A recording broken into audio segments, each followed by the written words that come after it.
Last year, I manifested over $7,000 and I lost it within months. And honestly, that's when I learned a hard and uncomfortable truth when it comes to calling in and experiencing larger sums of wealth into your life that I feel like people kind of bypass. You see, it's not just about manifesting the version of reality where you have the money or the abundance or even the success, right? It's about becoming a container and a receiver to actually keep the money that you've called in, and you do this on a deep, visceral, subconscious level. So in this video, I'm going to break down the identity shift between someone who simply just manifests more money into the reality and the person who actually keeps and sustains the abundance and prosperity for years and months to come. So that way you can avoid the same mistake I made and actually allow the money to stay. But before we jump in, welcome back to my channel. My name is Justin, and here I help others step into their highest timeline. I help them manifest their dream life through the power of manifestation, law of assumption,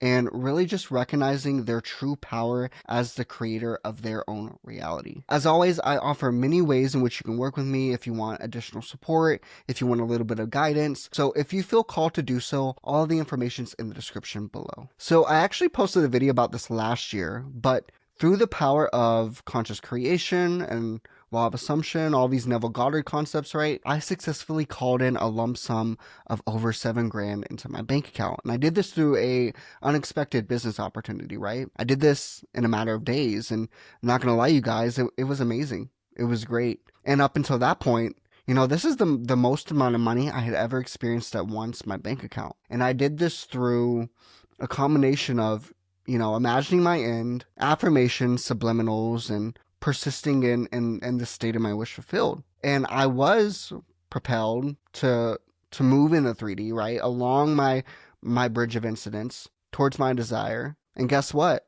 It happened, but I spent it all within weeks. And I ended up essentially with the same amount of money I started with. You know, we hear this a lot, right?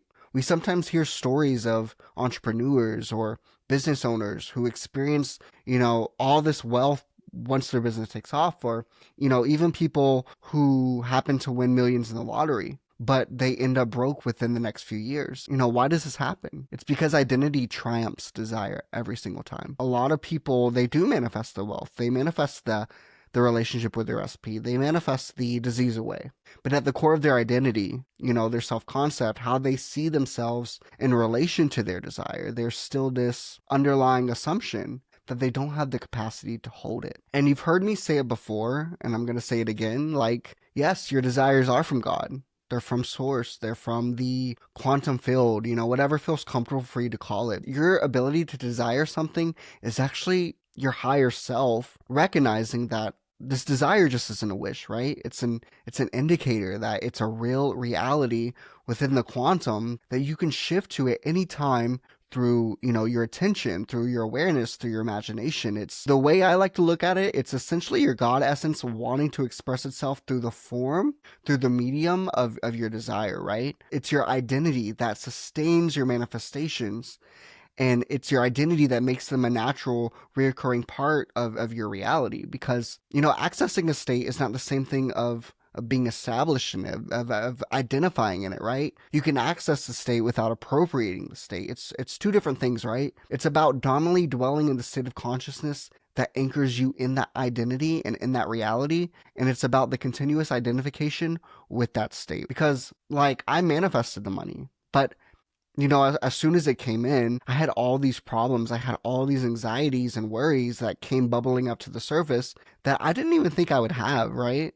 I went from worrying about not having enough money to actually focusing on, you know, how do I keep the money from leaving? How do I keep the money from dwindling? I kept directing my energy and my attention towards lack in a different way, in a different form, you know, wondering and asking myself, like, how long until it runs out? Because, you know, it's a different question, but it's still, can you see how it's still rooted in the same state of consciousness? I never fully anchored myself in a self-concept that felt safe around money, that felt, you know, comfortable holding more than a few $1,000s at a time. So I had to shift my identity to someone who felt stable in wealth, and I never did that. Although I had this huge desire for wealth, and although I did bring it into my reality, I couldn't hold it, you guys, because, you know, it wasn't my baseline. My container for wealth only expanded so far before my subconscious mind, my nervous system, and my body just started to reject it. I feel like it's about understanding that while you can absolutely shift to the reality where you experience the money, the success, the abundance, that if there is this emotional set point within you for how much wealth you believe you can hold,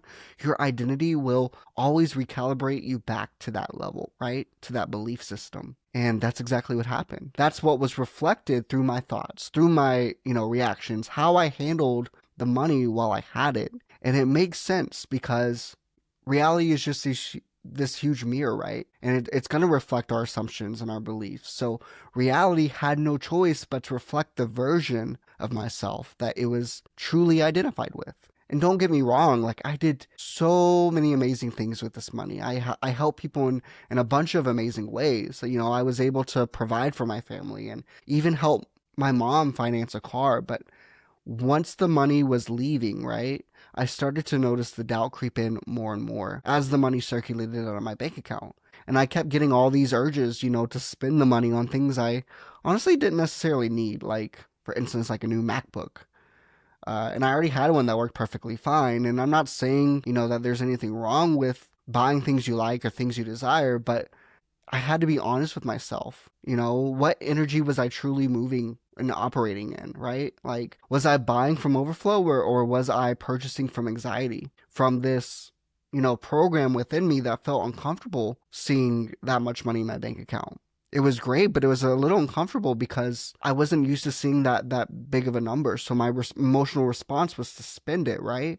To revert back to the default state. So I realize now that my nervous system, it didn't feel safe holding that level of surplus. So instead of being established in abundance, I was monitoring it. I was managing it. I was trying to control it. I was planning what I would do when it ran out. That false sense of control is not the same thing as stability, right? Like, if abundance feels fragile to you, then you will treat it like it's fragile. If wealth feels temporary, you will move into 3D like it's temporary. You will act from that state. And so I had to confront the possibility that even though I had desired this wealth and I believed that, this wealth was available for me, there was still a part of my identity that I didn't see as something that is consistent, as something that's normal, as, like, of course, this is just what I get to experience now because money's a natural part of my existence. And again, it doesn't mean that we can't be excited about money, but it's truly about making it familiar to you and to your nervous system and to your body, right? And this regulation, this programming, it might not happen overnight. For most of us, myself included, I feel like it's going to take repetition, especially if you have a deeply ingrained story of lack, of scarcity around the abundance, around the money. And that's where the old me would have just slapped on the subliminal, put on the subliminal to help me manifest more sales and more clients and more opportunities. And I did that. But I never once thought about the deeper layer of identity that I was operating from. Like, did I really believe that money was safe? Honestly, and usually no. Like, did I believe that $7,000 was normal and I could spend it like it was $20? Not really, because again, it was the most amount of money I'd ever had at that point. Unconsciously, there was this feeling of unsafety in my body and in my nervous system, and that's who I was truly identifying as, right? So yeah, the old me would have just affirmed for money and success, but here's what I do now. I take a different approach. Every time I look into my bank account now, I actually take a few moments and I look at the money going out. And I do it from a place of appreciation and gratitude, right? So for instance, my phone bill, that's $75. Now, when I see that money leave, I'm like, wow, it actually allows me to connect instantly to my family, to my friends, to my subscribers. It allows me to keep creating content about what I'm really passionate about. So it's never about a loss of money. It's a recirculation of energy, right? You can call it a transference of abundance. And I do the same thing with all my transactions, you guys. And honestly, it has eased me so much.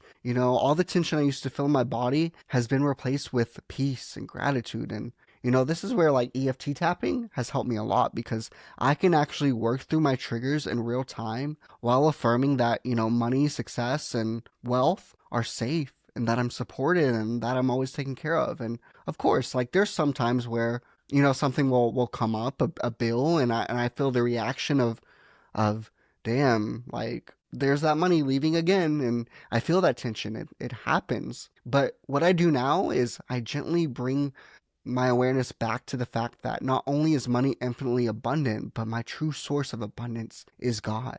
It's I am, right? Manifestation just isn't about, calling something in. It's about becoming the version of you that feels safe, that feels regulated, that feels grounded once it arrives. Like, yes, your desires are real, they're valid, they're divine, but your identity, your self-concept, right? That determines whether your desires just become one-off experiences or whether they're actual reoccurring parts of your life. And I just want to say this too, like, if you've ever manifested something and then lost it, like I did, that it doesn't mean that you did anything wrong. It doesn't mean that you failed. What it means is that, you were given this opportunity to discover this next level of identity work that's available to you, for you to really work on normalizing your desires, to make success feel safe and inevitable, to make the wealth feel like home in your body. Because once it feels normal, your nervous system and your body, it stops fearing it. It stops gripping to it. It stops unconsciously pushing it away. Because remember, manifestation feels natural, right?